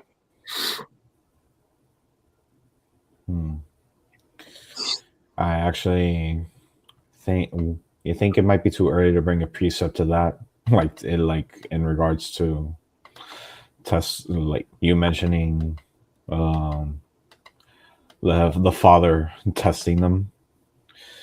Like, this is, I had Exodus 31 and 17 in mind. Okay, yeah, you can do it real quick. It is a sign between me and the children of Israel forever. Forever. Back to what a lot of these Christians say again. That's in the Old Testament. I don't have to follow that. We're in the New Covenant. Whatever excuses they come up with. You guys know the old saying. Excuses are like what? Excuses are like something, and they all stink, right? So that's all that is an excuse when they come up with all these reasons why they can do this and do that and whatever. All right, so yeah, I actually should start at 16. 31 and 16. Wherefore the children of Israel shall keep the Sabbath, to observe the Sabbath throughout their generations. For their generations. That for a perpetual covenant. Yeah. Oh, sorry. Go ahead and continue. All right. And verse 17. It is a sign between me and the children of Israel forever. For in 6 days the Lord made heaven and earth, and on the seventh day he rested and was refreshed. And hold on one sec. Hold it there. I'm going to give you that precept. Remember, I told you I was going to jump back. And so this is the book of Genesis, chapter 2. I'll start at verse. I guess I can start at 1. Thus the heavens and the earth were finished, and all the host of them. Genesis 2 and 2. And the seventh day, God ended his work, which he had made, and he rested on the seventh day from all his work, which he had made. And God, and God blessed, or Yahweh blessed the seventh day and sanctified it. Sanctified, that's a big deal. Sanctified it because in it he made rest. In it he had rested from all his works which God created and made. So, yeah, I just wanted to throw that in there. That's showing all the way back in Genesis, showing an establishment of the Sabbath. Canonically, it is the very first holy day. Mm-hmm. And so then Fuzz is giving you the point when the Israelites are coming out of captivity. They had been in this. They had been about 30 days into the wilderness, plus or minus, and then they started griping and moaning. He feeds them the manna, and then starts going into regulations of the Sabbath for them. And if you will notice in the Bible, he gives a little bit, then later on he gives you a little bit more definition, then a little bit later you get a little bit more explanation, and so on and so forth for everything throughout the Bible. It works this way. So when somebody goes to one thing in the Bible without going to multiple precepts to line up and clarify what they're saying, that is a problem, and that's called isolating the text, which you should never do. If you can pull it up one area, you need to be able to find it in multiple areas to confirm, because they say in the mouth of two or three witnesses is the truth. So let's see. I wanted to skip to, where did I want to go? Still in 16? Yeah, I guess, yeah, you can go ahead and finish that. And then I'm going to have you. Oh, no, that's right. You just finished that, right? No, like technically, what? Technically, Right, 16 and 29 includes like a very important point. Oh, sorry. Yeah, that's right. Go ahead and go into that. I was just trying to get the next point lined up. So for the Sabbath, there's 6 working days, and then on day number 6, this is what's informally called preparation day, because there's a whole bunch of restrictions and rules that need to be followed on the 7th day. So this is Exodus 16 and Exodus chapter 16 verse 29. See, for that the Lord hath given you the Sabbath, therefore he giveth you on the 6th day the bread of 2 days. And earlier on in the chapter, he provides bread for all of Israel to eat for working days 1 through 6. Because gathering is one of the things that's not allowed on the 7th day. He feeds Israel twice as much bread on the 6th day, so that it could be rationed out, so that there will be enough for the 7th day. Okay. Good. Yeah, exactly. So, see, for that the Lord hath given you the Sabbath, therefore he giveth you on the 6th day the bread of 2 days. Abide ye every man in his place. Let no man go out of his place on the 7th day.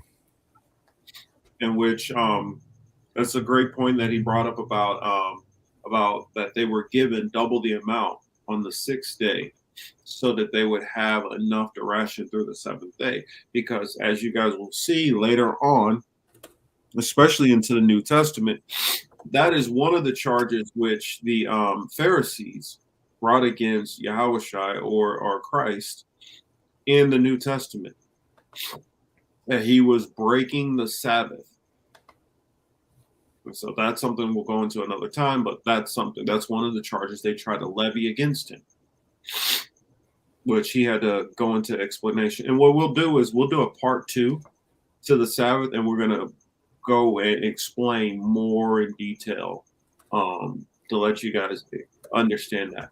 But we want to establish that, like we've established before, the Sabbath, the significance of it, that it is a sanctified day that should be observed. But sorry for interrupting. Go ahead and continue.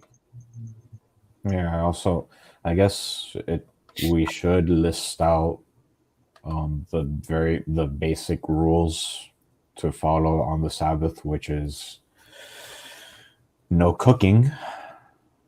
It means you should not kindle a flame within your residence, or if you wanted to get that. Yeah, this is Exodus chapter 35 and verse 3. You shall kindle no fire throughout your habitations upon the Sabbath day.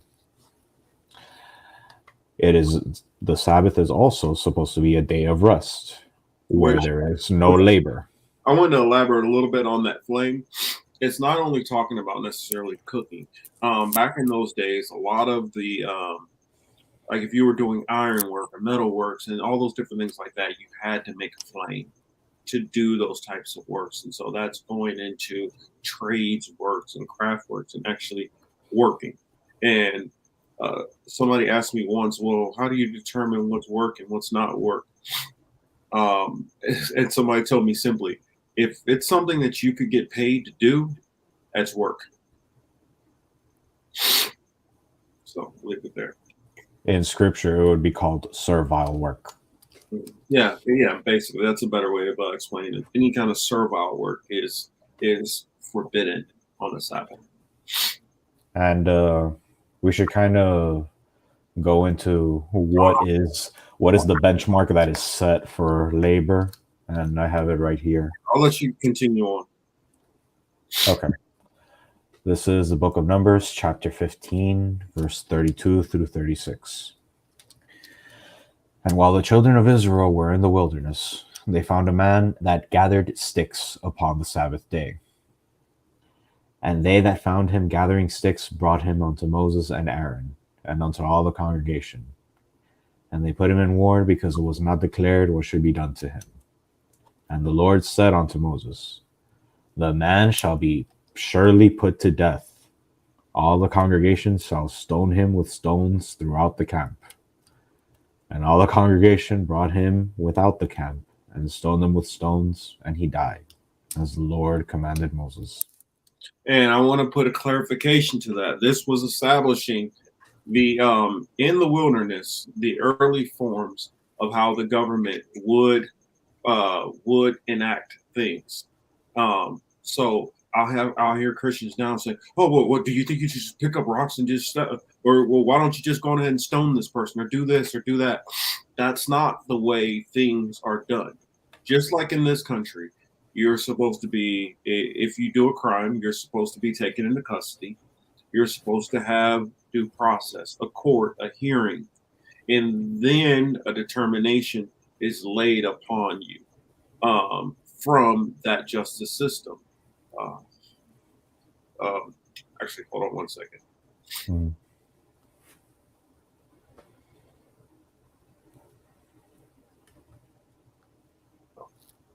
Sorry, but yes, it is a due process which has been held. Now,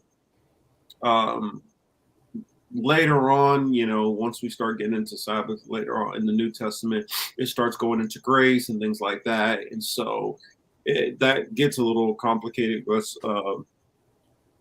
that you give more discretion. But in this early part of the Sabbath, it was very strict, and it was, you do X, this is what happened.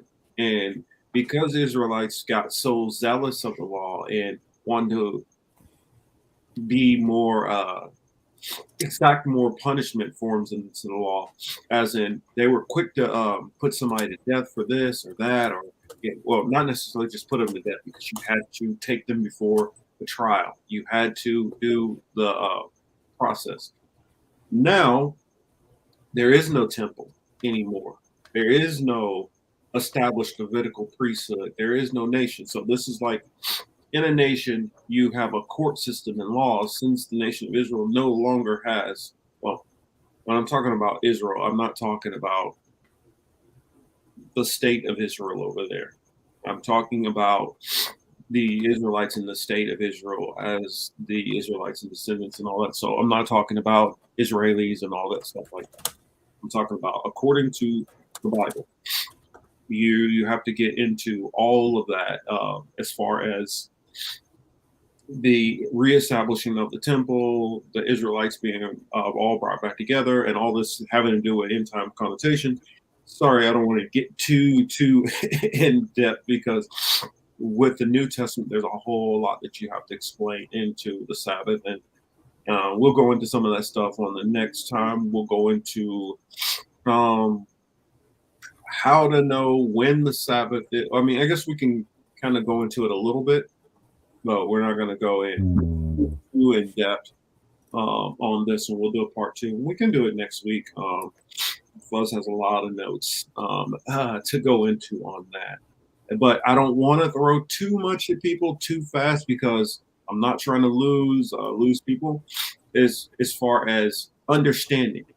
I don't want to throw way too much at everybody and then have them so tied up trying to understand this one thing until you guys have grasped more of some of the just basic gist of stuff. Because I know some people just hearing the fact that you're not even supposed to eat pork, that's probably going to be enough to grasp. And yeah, as you see in the New Testament, it talks about how even when they started teaching the Israelites, they had to give them a little bit of the law at a time and let them digest a little bit and then get used to and adjust. Just like if somebody smokes cigarettes, I'm not expecting for them to literally quit smoking, have the ability to automatically drop it instantly. Some habits are going to be harder than others. I was able to drop, eating shrimp and all the things like that right away, but some other people are going to struggle with some of these things. So, and there's going to be other laws where, it's not going to be necessarily easy for anybody to just make that quick transition. So, I'll leave that point there, but I wanted you to hop back to into more of the rules of the Sabbath. So we already said no kindling fire, no labor, and also no buying or selling. Yes, there we go. Buying and selling. You're not supposed to do those things also. And then go ahead and continue. Exodus 16 and I actually wanted to bring up the scripture for that. Okay. For buying and selling. This is the book of Nehemiah, chapter 10 and verse 31. And if the people of the land bring ware or any victuals on the Sabbath day to sell, that we would not buy it of them on the Sabbath or on the holy day, and that we would leave the 7th year and the exaction of every debt. So yeah, that's going into talking the exaction of debt on the 7th year. That's explaining the year of Jubilee. Year of Jubilee on the 7th day for all the children of Israel. That is when you are supposed to forgive each other's debts. One easy way that I found, like a way to justify that rule on the Sabbath, is you need to jump way into the end for Revelations. And I would consider it you're building a discipline of sorts to be ready for an end time prophecy to pass when it comes to the mark of the beast. Yeah. So, oh no, sorry, let me interrupt you. So this would be Revelations chapter 13, verse 16 through 17. And he causeth all, both small and great, rich and poor, free and bond, to receive a mark in their right hand or in their foreheads, and that no man might buy or sell, save he that had the mark, or the name of the beast, or the number of his name. Yeah. And so yeah, if you start getting into this discipline of the not buying and selling, at least on the Sabbath day, it'll help you probably, mildly, but it'll help you get a little bit of preparation for the time when the mark comes out, to be able to have a little bit of discipline. And that's part of how we see a lot of the Sabbath is teaching discipline and also forcing you to actually rest. Um, Many of us don't rest, and it's good for not only your physical health, but your mental health also. Give you time to reflect on things and also give reverence and honor to your Creator. So that's another important thing which we try to do with the Sabbath. Um, this part we will save for next time, but I'm going to do this kind of. I'll paraphrase this, and then next week Fuzz will go into this in detail. Um, the Sabbath is the seventh day, but how do you calculate the seventh day? Now, a lot of people just think it's automatically, the church thinks the seventh day is Sunday, which even on the normal calendar, Sunday is the first day of the week.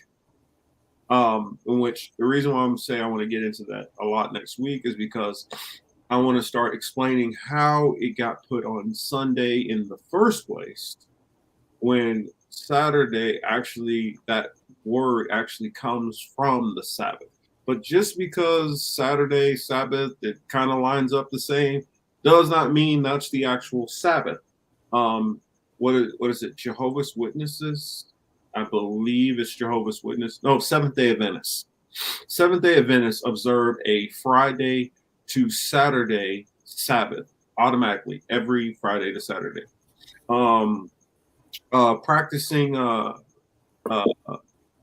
People who practice Judaism practice a Friday even to Saturday even Sabbath also. Some Hebrew Israelite camps also practice a Friday even to Saturday even Sabbath. Under our understanding and teachings, we understand it to be a lunar Sabbath. Now, Fuzz is going to go into that and break all that down for you. Make sure to have your notepads ready, because it's not going to be I say that it's not going to be as easy to pick up as some of the other stuff, but we want you guys to have an understanding of it. So eventually you guys can start trying to incorporate it if you are Israelite and if you're trying to keep with these practices. Now, I understand for some people it's going to be hard. Some people, they might not be able to do it because we are in a form of captivity. But the goal in these laws, statutes, and commandments are to try. If you're trying, the Father will wink at your ignorance on the things that you're wrong on, things that we're wrong on. Mm-hmm. It's about showing that you're making this commitment and proving, showing your love. A lot of Christians, you can say, well, how do you prove that you love the Lord? How do you prove that you love the Father? Fuzz, can you answer that? By following the law, statutes, and commandments to the best of your ability. There's literally a scripture that says, if you love me, keep my commandments. And my commandments are not grievous. So that's all of these things that we're talking about, dietary laws, about the Sabbath, we'll go into more things as you see how I'm drawing a blank on what it's called, but you guys see that I'll wear these. Sometimes I'll have it around my neck, sometimes I'll have it on my head. Fuzz is wearing it around his neck. Right here, I'll stand up and show you what I'm often wearing. Right here, fringes, which that goes into another commandment. Fringes on the borders of your garments.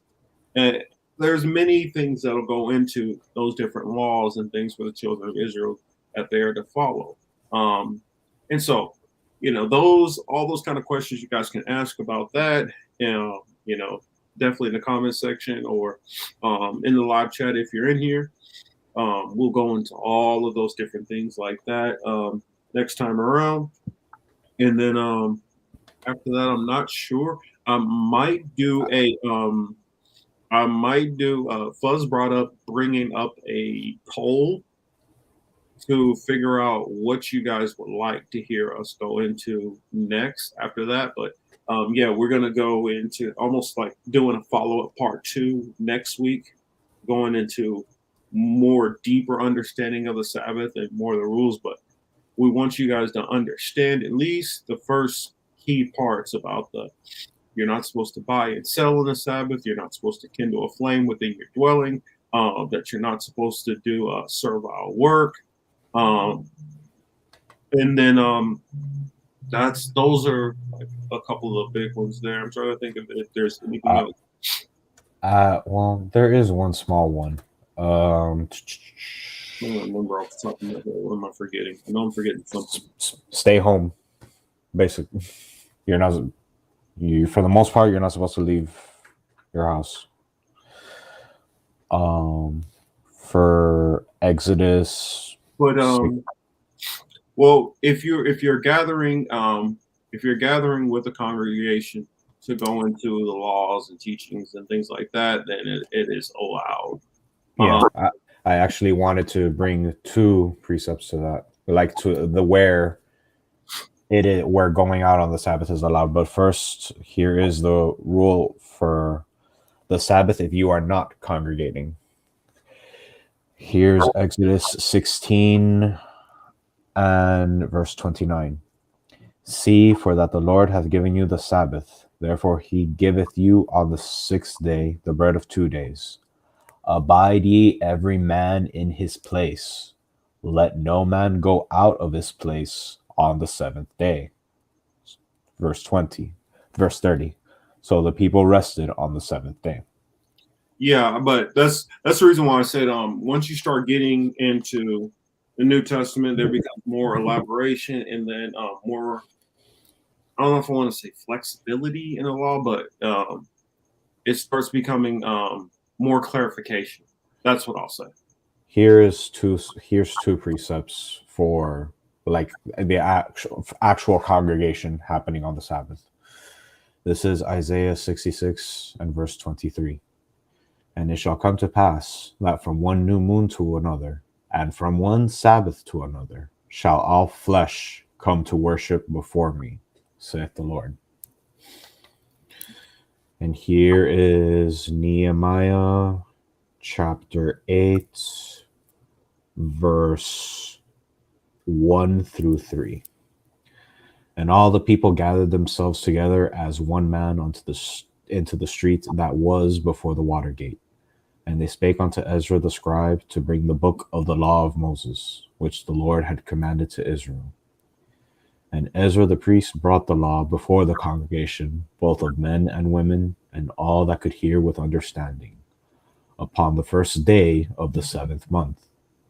And he read therein before the street that was before the water gate, from the morning until midday, before the men and the women and those that could understand. And the ears of all the people were attentive unto the book of the law.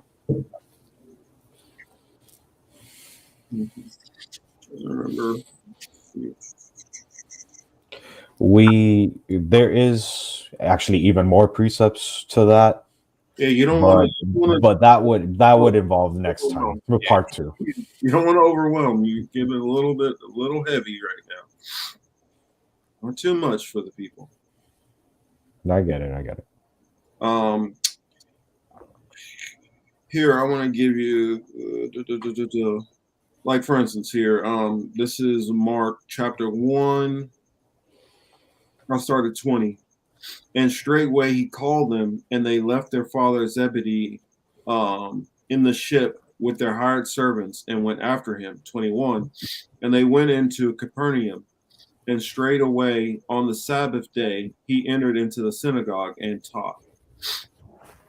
And there they were astonished at his doctrine, for he taught them as one that had authority, and not as the scribes. This is talking about Christ basically teaching in a synagogue. So that's what I'm saying. It gives you more clarification once you start getting into the New Testament a little, and then I want to leave it with Mark chapter 2, and I guess I'll say 27.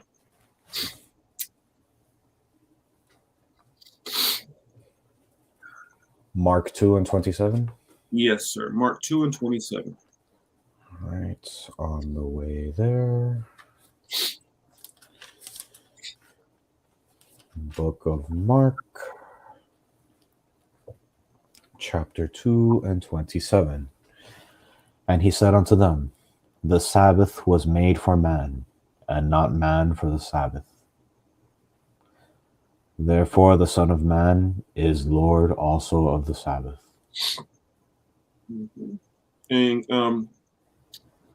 And then I guess start, was it Mark 1? I guess going ahead and read down to, you can read down to 5. Mark 3, down 3, 1 through 5. Book of Mark, chapter 3, verse 1 through 5.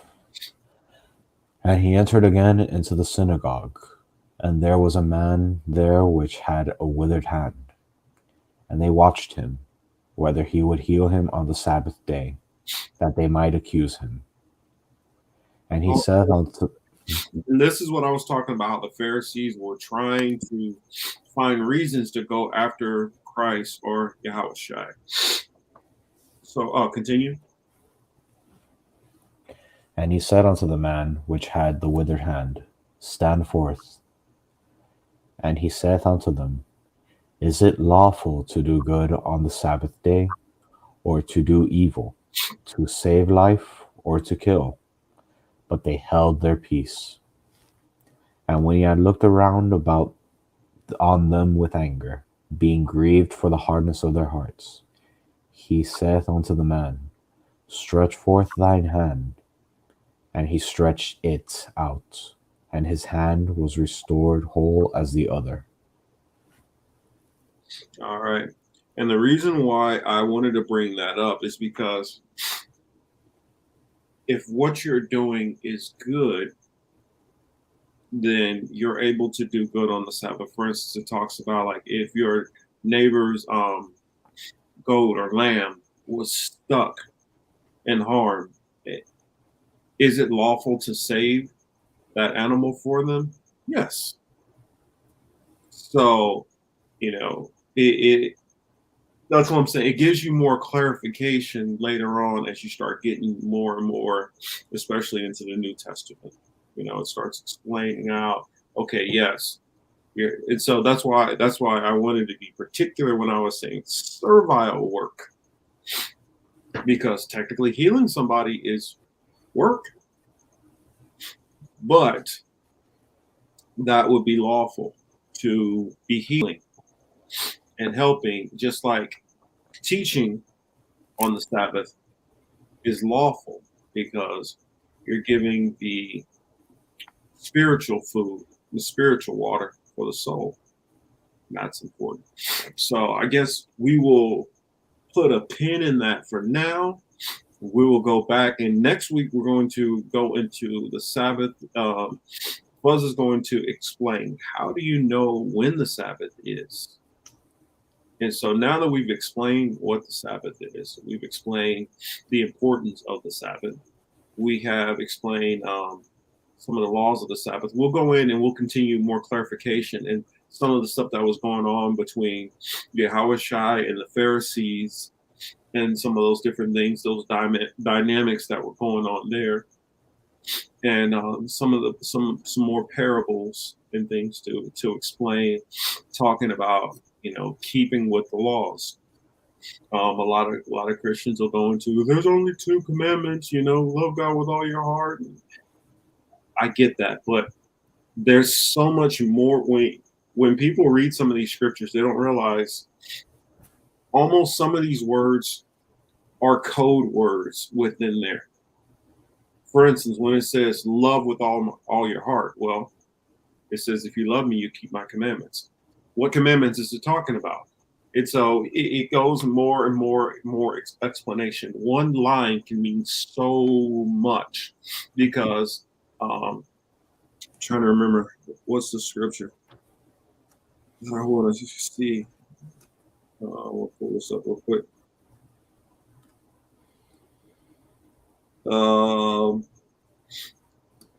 Pull Isaiah 28, 10 through 13. And we will end with this. This is the reason why I want you guys to, if you want to be Bible literate, this is important that you do these things and not just read and not realize that you're reading something that is intentionally coded. You have to keep that in mind. Everything that you read in there is not exactly spelled out clearly. So you have to take the time to try to say, okay, well, what exactly is this saying? Let me read a little bit more. Let me try to find the proper context. Let me see if there's any precepts that line up with this to explain out further. Because like we talked about with the Levitical with the dietary law, talks about the dietary law in multiple chapters, right, Fuzz? Mm-hmm. And so you have to find through all of these chapters and follow through all of that. As you see, you can't read the Bible like a book and just, I mean, I guess you can just go page by page by page by page. But if you saw how he was able to link this scripture to this chapter to this verse and show how they all fit harmoniously together, that's how you have to read it. So I guess going ahead with Isaiah 28 and Isaiah 28 and 10. I think 9 should be included for a bit of context. Oh, go ahead. Go ahead, read 9. And make sure you guys are writing this stuff down. I know, granted, it's on tape. You guys can always reel it back and find it out. And look in your preferred translation. We have been reading from King James. Mine is a King James 1611, which the reason why I read from King James 1611 because it includes the Apocrypha, which was taken out. What I want to say around maybe around the 1700s is when it was taken out, and so something that was in the Bible from 1600, well, at least 100 years, and actually more than that, because this is just the translation of King James 1611. If you go back into like the Septuagint, if you go into the Codex Sinaiticus, and you start going into all of these different translations and texts, which as we get more deeper into it, we'll go into contextual criticism and comparison on different books versus other books as far as getting the proper understanding from different Bible books and as far as the Vulgate Latin and seeing it from the Latin to the Greek to the Hebrew to the Aramaic and the comparisons and some things which gets lost in translation or mixed around from these different translations. So, well, going ahead. Sorry. This is the book of Isaiah, chapter 28, and verse 9 through 10. Whom shall he teach knowledge, and whom shall he make to understand doctrine? Them that are weaned from the milk and drawn from the breasts. Now, what that parable, I'll explain that. Read it one more time and then I'll explain it. I want you guys to pay attention to this closely because remember I was saying that it is not always clearly spelled out for you, everything. So go ahead and read 9, please. Whom shall he teach knowledge, and whom shall he make to understand doctrine? Them that are weaned from the milk and drawn from the breasts. And now what he's saying is the milk is the easy stuff. The milk is the basics. Those who have already grasped the basics, then he can start giving you the meat. And just like how a child consumes on the milk first before they start eating solid foods, that's the same as what this parable is explaining. It's kind of like you gotta crawl before if you walk. You gotta walk before you run. That's what we're talking about here. So go on ahead and continue. Verse 10. For precept must be upon precept. And explain. Hold on. First, explain what a precept is. One line or one verse in the Bible from one chapter in one book may have an expanded definition in a separate book in another chapter and in another verse. This is essentially the Bible explaining itself or expanding on X with Y later. And I'll give you guys the literal, that's correct. I'm going to give you a literal definition. If you look up what precept means, a general rule intended to regulate behavior or thought, the legal precept of being innocent until proven guilty, for one example. 2, a writ or a warrant. So it's telling you almost basically like a law. This is a law explaining another law, explaining another law. So going ahead and start 10 again. For precept must be upon precept, precept upon precept, line upon line, line upon line, here a little and there a little. So what that's telling you is your precepts have to stack up. This law has explained that law, has explained this. You have to have multiple things explaining out what you're saying. You just can't take this verse here. It needs to line up with other parts. The reason why it tells you these things twice, it literally said it twice for you, because it's trying to, I guess, be hammered in. It's trying to be explicit. Remember this, and so and then when it says line upon line, letting you know that don't just go ahead and read a whole paragraph and think, oh, well, you need to read that line by line. Some of these lines are explicitly important and might tell you a whole lot in that one line, and it might change context on the next line. So sometimes when you're just reading all this and thinking that that's giving you better explanation because you read more, sometimes it's not written that way, because it could be written for this to line up with this portion, and now it's changing context here to talk about something else. And you might not get that if you don't follow that precept upon precept, line upon line, line upon line. So going ahead and continue from the top, 10. Yeah, I just wanted to expand a little bit on like how the context can very frequently change. You're going to see this a lot when at some point someone decides to tackle Revelations in the same chapter, and in like three different verses, you could be going thousands of years into like hundreds of years into the future or hundreds of years into the past. And I found that out the hard way. Yeah, some of the lessons I was teaching you, hopefully it made sense. Yeah. We're going ahead and continue. Verse 11. For with stammering lips and another tongue will he speak to this people, to whom he said, this is the rest wherewith ye may cause the weary to rest, and this is the refreshing, yet they would not hear. But the word of the Lord was... Sorry, that was all I wanted, so they can understand the precept among precept part. And then I guess I will close with this one last part to affirm what we were just saying, how we were talking about the precept upon precept lining things up. This is Luke chapter 4 and I'm gonna go with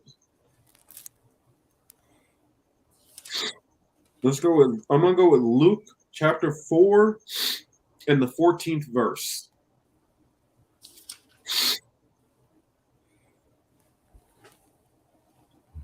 Are you with me, Fuzz? Yeah. Okay. I thought by saying like I'm gonna close it out, I thought you wanted to read it, but okay. I'll go ahead and read it. I just wanted to make sure you were there also. Okay. This is Luke chapter 4 and verse 4. Which verse?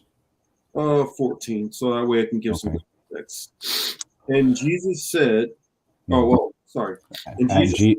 returned in the power of the Mhm. Spirit into Galilee, and there went out a fame of him through all the region round about. 15. And he taught in their synagogues, be glorified of all. 16.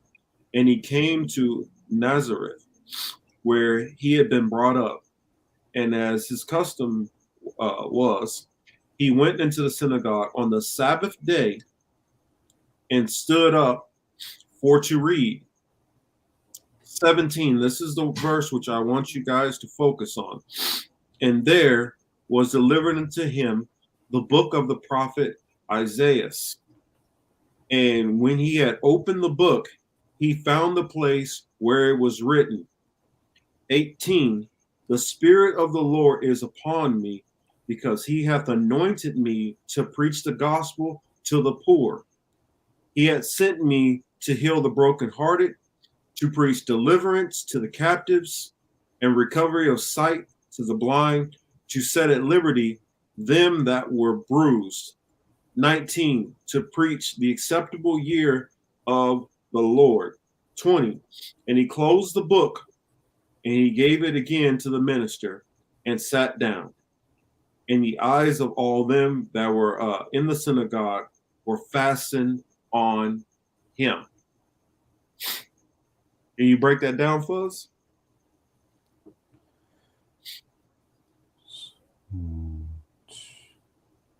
Or I guess I can go ahead and explain it since I read it. The point which I was bringing ahead, remember how we talked about precept upon precept, line upon line, and that you don't need to sit there and read whole entire chapters and say, oh, well, you can't understand it unless you read the whole chapter. Right here, and I'll jump specifically to 17. I brought up that part on 16 also. Well, I went to 14 so you guys can see who this is talking about. This is talking about Jesus or Yahushua, who the Messiah. I'm sorry, getting Hebrew and English mixed up was at the same time.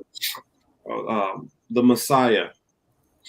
This is the Messiah, the Hamashiach, who stood up here. He's telling you he's going in the synagogue to teach on the Sabbath, because I thought that was relevant that we're bringing up that, well, maybe I'm not bringing it up. I feel like the Spirit is guiding this lesson. So he stood up on the Sabbath in the synagogue and started telling them he was handed the book of the prophet Isaiah. What he's doing is he is literally quoting one scripture from one verse in the Bible. One scripture. That's what's going on here. And actually it's not one, it's a couple of verses. But what he is pointing to is in the Old Testament, when it is speaking of him, speaking of a Messiah, which will be anointed to preach the gospel, he is saying, I am the one who has come to preach that gospel to you. And once he got to that part and read the gospel, he closed the book. It was done. He didn't say, let me read for a whole hour and do in the Lord. He didn't do all that. He didn't also say, well, let me read all the way down. Let me read 45 verses. He didn't do that either. Let's go ahead. I'm gonna go back to it again. Actually, what I was a little bit stuck on was which chapter and which verse was it where in Isaiah Yahushua or Christ was foreshadowed, for lack of a better word, and that was chapter 9, verse 6 through 7. I'm going ahead and if you have that up, go ahead and read it. Yeah, 1 second, almost there.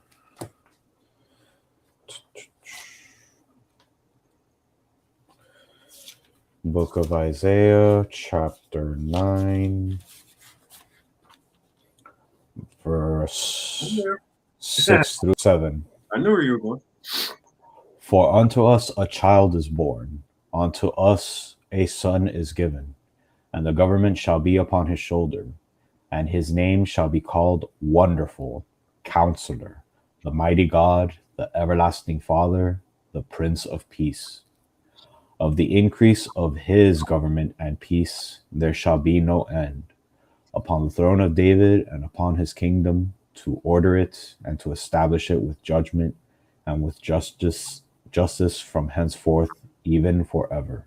The zeal of the Lord of hosts will perform this. That one is a good precept that goes with that. But you want to know exactly what he's reading from? Go ahead. Isaiah 61 and 1. The Spirit of the Lord God is upon me, because the Lord hath anointed me to preach good tidings unto the meek. He hath sent me to bind up the brokenhearted, to proclaim liberty unto the captives, and to opening the prisons to them that are bound. 2, to proclaim the acceptable year of the Lord and the day of vengeance of our God, to comfort all that mourn. 3, to appoint unto them that mourn in Zion, to give unto them beauty for ashes, the oil for the joy of mourning, the garment of praise for the spirit of heaviness, and that they may be called trees of righteousness, the planting of the Lord, that he might be glorified. 4, and they shall build the old waste. They shall raise up the former desolation, and they shall repair the waste cities, the desolation of many generations. 5, and strangers shall stand and feed your flocks, and the sons of the alien shall be your plowman and your vine dressers. 6, but ye shall be named the priests of the Lord, and men shall call you the ministers of our God. You shall eat the riches of the Gentiles, and in their glory shall you boast yourselves. 7, for your shame you shall have double, and for the confusion they shall rejoice in their portion. Therefore in their land they shall possess the double, everlasting joy shall be unto them. 8, for I, the Lord, love judgment. I hate robbery from burnt offerings, and I will direct their work into the truth, and I will make an everlasting covenant with them. 9, and their seed shall be known among the Gentiles, and their offspring among the people. All that see them shall acknowledge them, and that they are the seed which the Lord hath blessed. 10, I will greatly rejoice in the Lord. My soul shall be joyful in my God, for he hath clothed me with the garment of salvation, and he hath covered me in the robe of righteousness, as a bridegroom decked himself of ornaments, and as the bride adorn herself with her jewels. 11, for as the earth bringeth forth her bud, and as the garden causeth things that are sown in to spring forth, so the Lord God will cause righteousness and praise to spring forth before all nations. That's the gospel. So when people ask you, you know what the gospel is? Isaiah 61 and 1. That's what he's quoting. But you see how the verse which yours read is alluding to Isaiah 61 and 1. Isaiah 61, because I read all of it. It's 11 verses there, so I figured we'll go on ahead and give you all of it, all the meat there. So, I know we went a little bit deeper than I planned on going, but I guess, hey, that's where the Spirit wanted to keep on going as we kept going precept upon precept, line upon line, and kept taking it to the next level and the next level. And that's how you have to read this Bible. You can't just sit there and think, well, I'm just going to read Genesis to Exodus to, to Leviticus to Numbers, then Deuteronomy, and then was it Joshua, and then Judges. That you can, but if you want to get proper understanding, you got to read precept upon precept, precept upon precept, line upon line, line upon line. Here a little, and there a little. That's how you get it, because this Bible is written through allegory, parables, and dark sayings. I love how we intentionally planned for 2 separate lessons and came out with 3 in total. Yeah, and it ended up coming into this 3rd lesson. I didn't really plan this, but I pray to only be an instrument, and wherever the Spirit guides us to go, that's where we are commanded to go. So thank you, everybody who swung by. If you swung by for a minute, or if you stayed in the whole time, I appreciate you all. Hopefully this message gets out to those who need to hear it. And for those who watch this in the recast, I thank you, especially if you're watching all the way to this point. You've watched all the way to the end. Any questions that you have, please put them in the comment section. We will come back and answer them, either in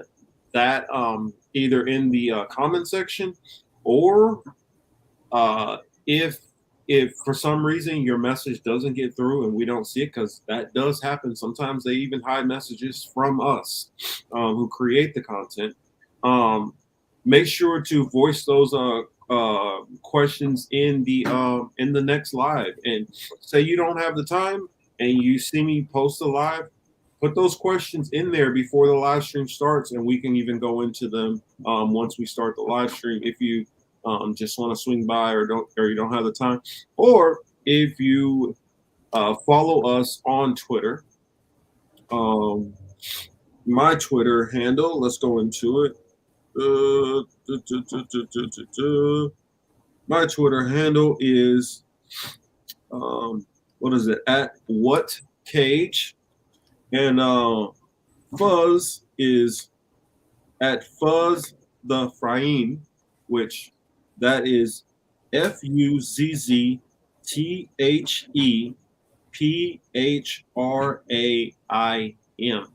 If you have trouble spelling, mine should be simple enough for you guys to figure out. I guess that's all I have for tonight. Fuzz, you got anything you'd like to say before we get out of here? No, before we accidentally create a 4th lesson. Yeah, I mean, and I'm gonna make sure I get off here and get some dinner on my belly before I start work bright and early tomorrow. But I just want to say thank you for everybody who's been here. All praises to the Most High God Yahweh. Kal Halal Yahweh by Hashem Yahweh Shai. And I guess we'll finish out with a Kwam Yasharallah. Shalom, everyone. Shalom.